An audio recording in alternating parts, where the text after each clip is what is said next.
Сары Ишанның баласы Сары болғасын, баласына Сары деген. Ол Сары Ишанның Бектұрды Ишаннан көп тарихта белгілі нелер қалды. Сары Ишан 1807 жылы туып, 1873 жылдарда Хивада қайтыс болған адам. Кітапта, тарихта, архивте мұның аты, о кісінің аты Нұрмұхаммед Бектұрды Ишанов деген. Сары Ишан осы жердегі барлық осы оң жағаның түркмендерінің старшинасы есептелінген. Орыстарға әсіресе көп мынау орыс менен Хива жолына, мынау Бұхара жолына қалай шығуларына, сосын келешекте экспедициялардың Индияға қалай шығуына, халықтардың арасында қандай достық болуына көп үлес қосқан, көп өзінің жаңа хаттарын жазған, оның хаттары, рукопистері қазіргі архивтерде сақтаулы.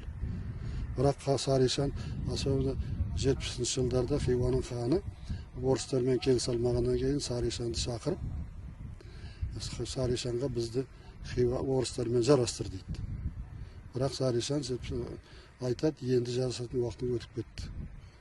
Өте қиын уақыттар уақытында сен барлық орыстың жамандық істедің, қалай адамдардың басын шаптың. Оған хан өкпелеп Сары Ишанды Маңғышлаққа ауылына қайтарады. 70 жасындағы шал келе жатқанда, анау қазіргі Калиинда Бұлдымсаз дейтін районы бар, Түркменстанның Калиин районы, Порс дейтін район бар. Сол жерде Сары Ишан сол жердегі чодырлардың арасында қайтыс болады. Қайтыс болған жерде үлкен ұлы баласы елі сол жерде болған. Ұлы баласы сонда үлкен аман дәулет сонда тұрған.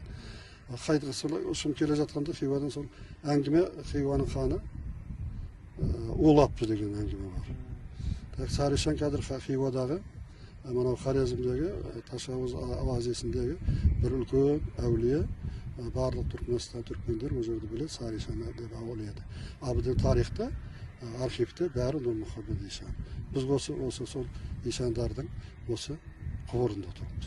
Мен Аманиязов Құрбан, Түркменстан ғылымдар академиясының академигі, геология мен ғылымдарының докторы, Ақтау университетінің, енді Каспий университеті дейміз ғой, Каспий технология университетінің профессоры.